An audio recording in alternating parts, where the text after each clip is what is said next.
Hello friends, आता आपण पिसमिल distribution of cash ह्याचं पहिलं एक्झाम्पल पाहणार आहोत. बुकमधील एक्झाम्पल आहे A, B and C were partners sharing profits and losses in the ratio of 5:3:2. They decided to dissolve their firm on 31st December 2018 when their financial position was as follows. आपल्याला liability दिलेत, asset दिलेत, त्याच्यामध्ये reserve दिलेला आहे. हा एक point लक्षात ठेवा. रिझर्व्ह आपण कॅपिटलमध्ये ऍड करतो. प्रॉफिट अँड लॉस असेल तरी कॅपिटलमध्ये ऍड करतो. इकडचा प्रॉफिट अँड लॉस दिला असेल तर लेस करतो. It was decided to distribute cash as and when available in their due order. जेव्हा आपल्याला कॅश मिळणार आहे तेव्हा आपण डिस्ट्रीब्यूट करायचे. The partners also decided that after the third party liabilities. Third party liabilities म्हणजे कोणत्या?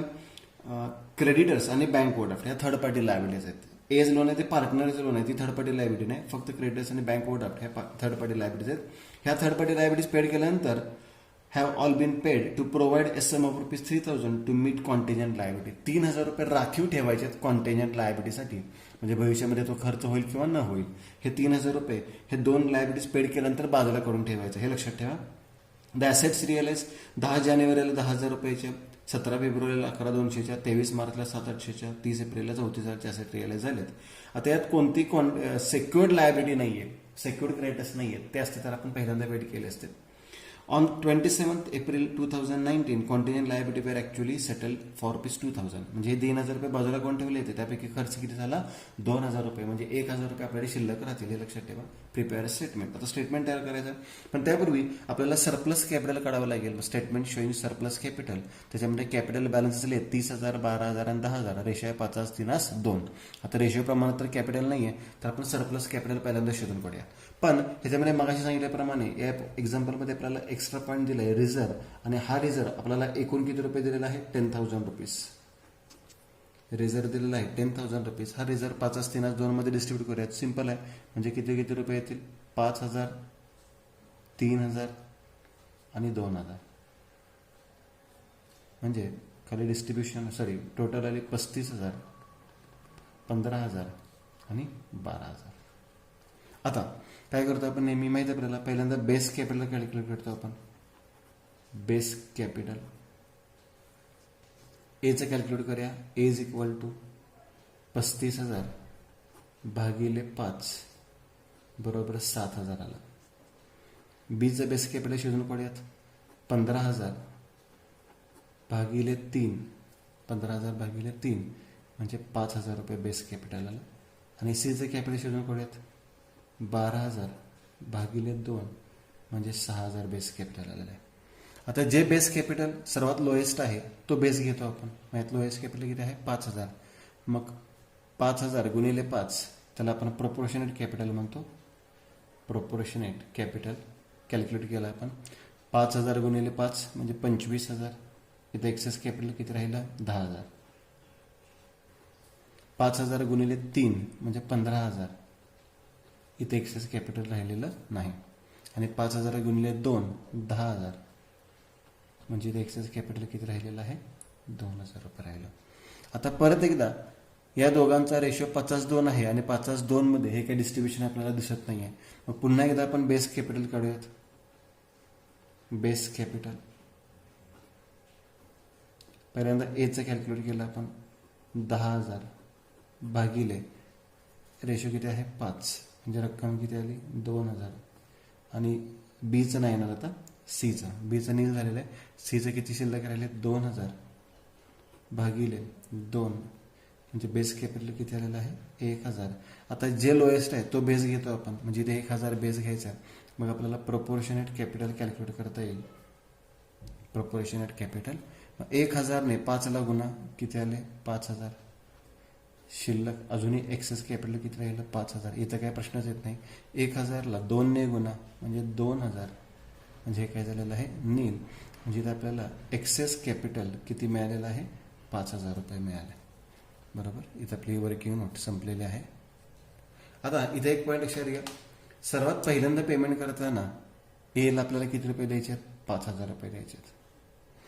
5,000 पेड झाल्यानंतर ए आणि सी ला किती द्यायचे आहेत? 5,000 आणि 2,000 द्यायचे आहेत. याला नंबर 2 देतो. आणि हे पण रक्कम देऊन झाल्यानंतर ए बी सी ला अनुक्रमे किती द्यायचे आहेत? 25, 15 आणि 10. एवढी रक्कम द्यायची. ह्याला नंबर 1, नंबर 2, नंबर 3 देऊन ठेवतो. हा पॉईंट आपल्याला सॉल्व्ह करताना लक्षात येईलच. आता हे जर वर्किंग नोट बाजूला ठेवतो मी. आता एक्झाम्पल आपण नीट सॉल्व्ह करूयात. बघा, फॉर्मॅट तयार केला आपण. Statement showing distribution of cash. Date कॉलममध्ये डेट लिहायचे आहे, पर्टिक्युलर्समध्ये पर्टिक्युलर्स लिहायचे आहेत. कॅशमध्ये किती कॅश आहे, किती पेड केली, शिल्लक किती राहिली. Creditors bank overdraft as loan A, B आणि सी. आता मी लिहितो balances as per balance sheet. Cash किती रुपये आहे याच्यामध्ये, 10,000 रुपये कॅश आहे आपल्याकडे व्यवसायामध्ये. क्रेडिटरचे किती रुपये द्यायचे आहेत बघा, 10,000 रुपये. हा सिक्वेन्स लावून घ्यायचा आहे. पहिल्यांदा थर्ड पार्टी लायबिलिटीज असतात, त्याच्यानंतर पार्टनरचं लोन असतं, त्याच्यानंतर कॅपिटल असतं. बँक ओव्हरड्राफ्ट किती आहेत, 2,500. एज लोन किती आहे, 6,500. एचं कॅपिटल किती आहे, 30,000. बीचं कॅपिटल किती आहे, 12,000.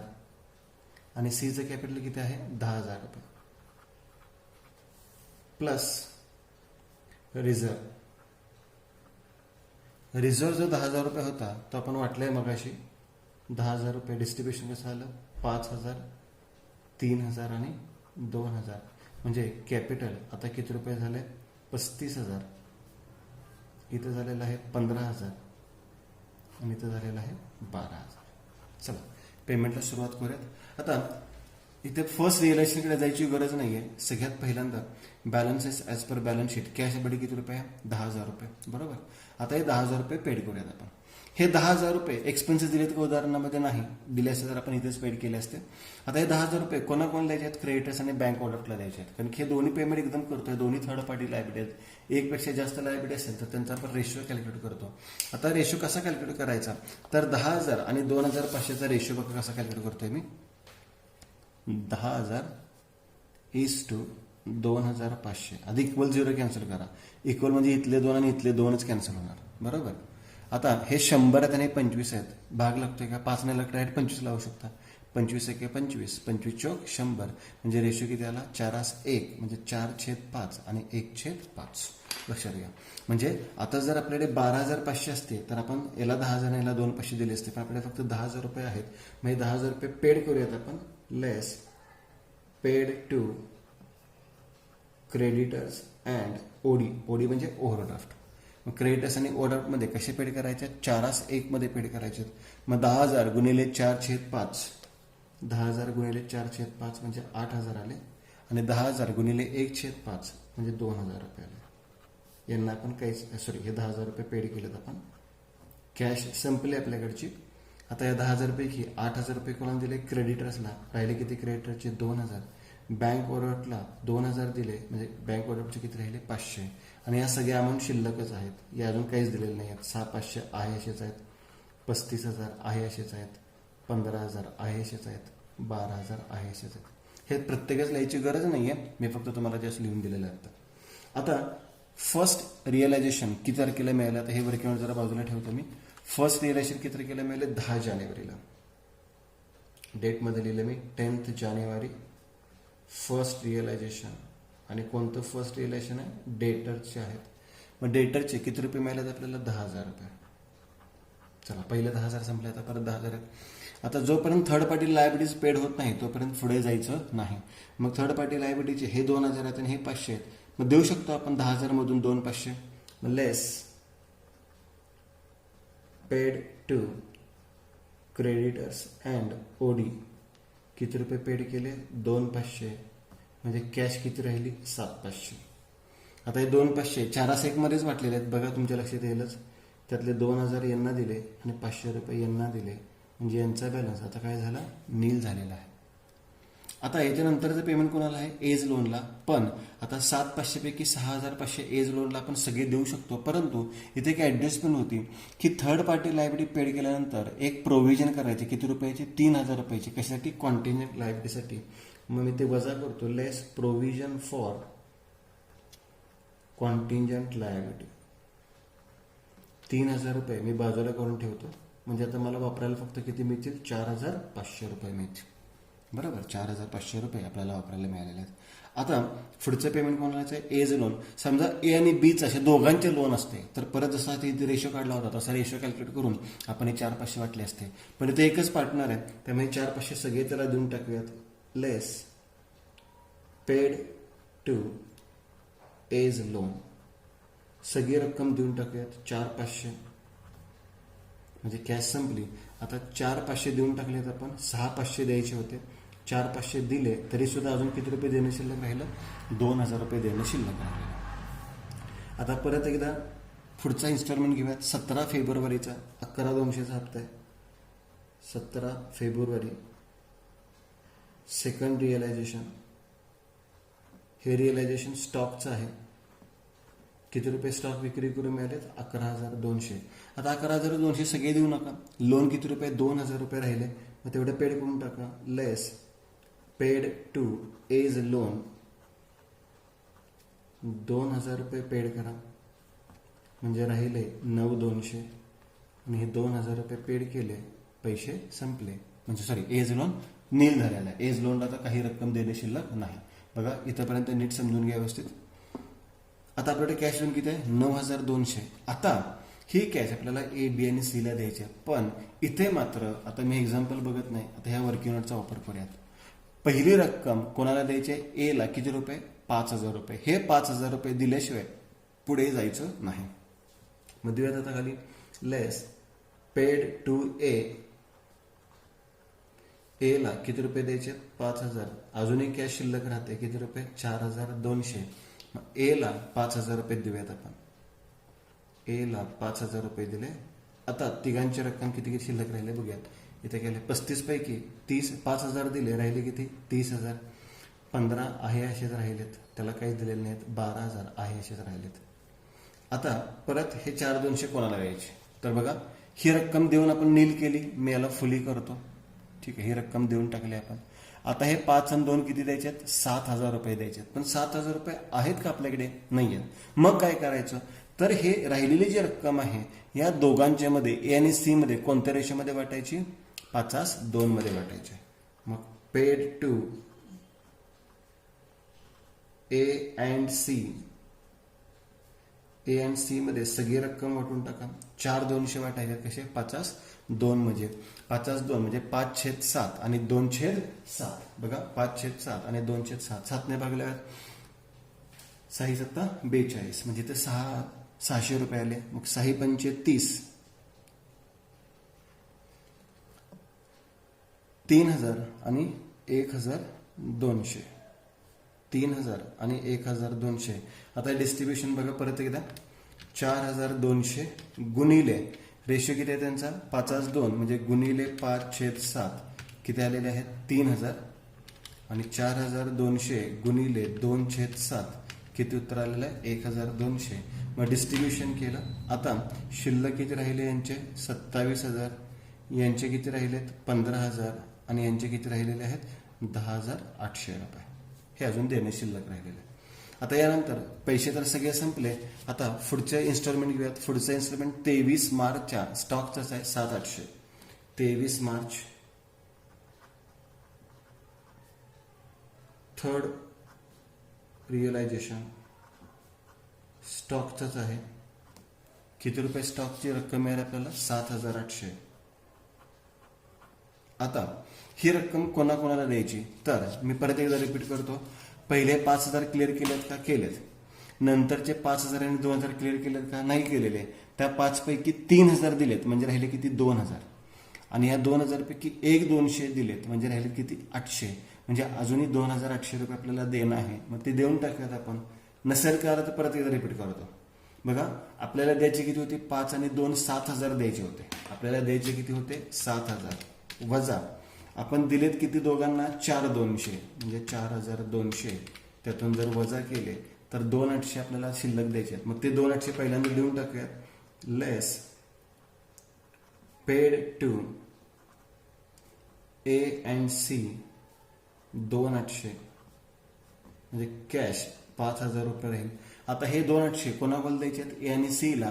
कोणत्या रेशोमध्ये द्यायचे आहेत, 5:2. मग 5:2 मध्ये काढलं तरी चालेल, किंवा असं पण लक्षात येईल 5 पैकी 3,000 दिलेत म्हणजे राहिलेत किती 2,000 आणि 2,000 पैकी 1,200 दिलेत म्हणजे राहिलेत किती 800. मग किंवा तुम्ही 5 मध्ये कॅल्क्युलेट केलं तर हेच उत्तर तुम्हाला मिळणार आहे. म्हणजे आता कॅश किती राहिली बघा, सॉरी बॅलन्स किती राहिले बघा, 27 पैकी 2 गेले, 25 राहिले, 15 आहे असे राहिले आणि 10,000 आहे असे राहिले.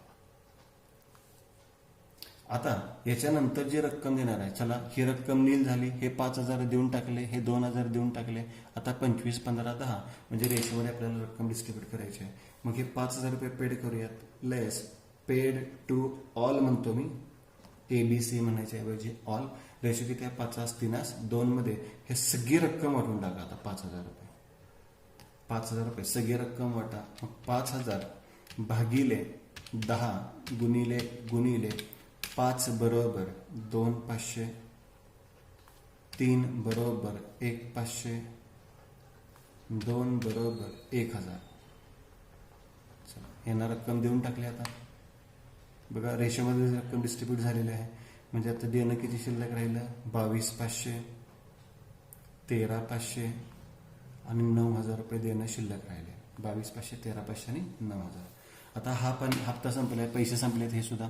आता 30 एप्रिलला लँडचे 34,000 रुपये मिळालेले आहेत. 30 एप्रिलला फोर्थ रिअलायझेशन कशाचं आहे लँड. ह्या लँडचे किती रुपये मिळाले आपल्याला 34,000 रुपये मिळाले. पण हा शेवटचा हप्ता आहे. आता शेवटचा हप्ता हा करता कॅल्क्युलेट करता नाही, त्यामध्ये एक पॉईंट तुम्ही विसरायचा नाहीये, एक पॉईंट लक्षात ठेवायचा आहे. एक ऍडजस्टमेंट होती की आपण मगाशी 3,000 रुपये बाजूला ठेवले, आठवलं का 3,000 रुपये प्रोव्हिजन फॉर कॉन्टिन्यूसाठी बाजूला कोण ठेवले. तो आपल्याला 27 एप्रिलला खर्च कळाला, म्हणजे ह्या हप्त्यात खर्च कळाला आपल्याला. तो किती रुपये आहे 2,000 रुपये. मग तुम्ही काय करू शकता, 3,000 बाजूला ठेवलेत, 2,000 खर्च झाला म्हणजे 1,000 ऍड करू शकता. बरोबर का. 3,000 पैकी खर्च किती झाले 2,000, म्हणजे आपण 3,000 ठेवले होते, 2,000 खर्च झाले, 1,000 शिल्लक राहिले ना, 1,000 ऍड करा. किंवा कन्फ्युजन आता असेल सोडून द्या, हे 3,000 रुपये बाजूला ठेवलेत, असं करा ड्रॉवरमध्ये ठेवलेत, ते ड्रॉवरमधून पुन्हा काढा. मग याला म्हणायचं आपण प्लस प्रोव्हिजन फॉर कॉन्टिंजंट लायबिलिटी. किती रुपये बाजूला करून ठेवले 3,000 रुपये ड्रॉवरमधून काढले. आता आपल्याकडे कॅश किती रुपये झाली 37,000 रुपये. आणि ही कॉन्टिंजंट लायबिलिटी पेड करा. किती रुपये पेड करायचे 2,000 रुपये लेस कॉन्टिंजंट लायबिलिटी पेड 2,000 रुपये. म्हणजे आता कॅश आपल्याला वापरायला किती मिळाली 39,000 रुपये कॅश मिळाली. बघा कॅश किती मिळाली आपल्याला, सॉरी वजाबाकी करायचे, वजाबाकी करायचे इथे 35,000 रुपये कॅश आपल्याला वापरायला मिळाले. मग 34 मध्ये 1 मिळवले की 35,000 येतात. म्हणजे इथेही तुमच्या लक्षात येईल, कोणत्याही पद्धतीने केलं तरी चालेल. परत एकदा रिपीट करतो, 3,000 बाजूला ठेवले होते, समजा ड्रॉवरमध्ये ठेवले होते, ते ड्रॉवरमधले पैसे काढले आणि खर्च किती केला 2,000 रुपये, म्हणजे आपले शिल्लक किती राहिले 35. आता हे 35 कोणाकोणामध्ये वाटायचे A, B आणि C मध्ये, लेस पेड टू ऑल. मग 35,000 रुपये तिघांमध्ये वाटा. 35,000 भागिले 10 गुणिले गुणिले 5 बरोबर, म्हणजे पहिल्या पार्टनरला 17,500 गेले, 3 बरोबर दुसऱ्या पार्टनरला 10,500 गेले आणि 2 बरोबर तिसऱ्या पार्टनरला 7,000 रुपये गेले. मग आता शिल्लक किती राहतात बघा, इथे राहिले 5,000, इथे राहिले 3,000 आणि इथे राहिले 2,000. 5 3 2 मध्ये राहिलेत का बघा, हे 35,000 सगळे देऊन टाकले आपण. कॅश आता काहीच शिल्लक नाही आहे, पण देणं मात्र शिल्लक आहे, ज्यानंतर कुठलाही रिअलायझेशन नाही आहे. त्यामुळे ही जी शिल्लक राहिलेली रक्कम आहे त्याला आपण काय म्हणतो रिअलायझेशन लॉस असं म्हणतो. म्हणजे या पद्धतीने आपल्याला एक्झाम्पल काय करायचं आहे सॉल्व्ह करायचं आहे. बघा एक्झाम्पल नीट समजून घ्या. हे एक्झाम्पल दिलं तुम्हाला, त्याची वर्किंग नोट तुम्हाला इथे मी दिलेली आहे आणि त्या पद्धतीने आपण एक्झाम्पल काय केलेलं आहे सॉल्व्ह केलेलं आहे. पहा आता नीट एक्झाम्पल व्यवस्थित वहीमध्ये लिहून घ्या. थँक्यू.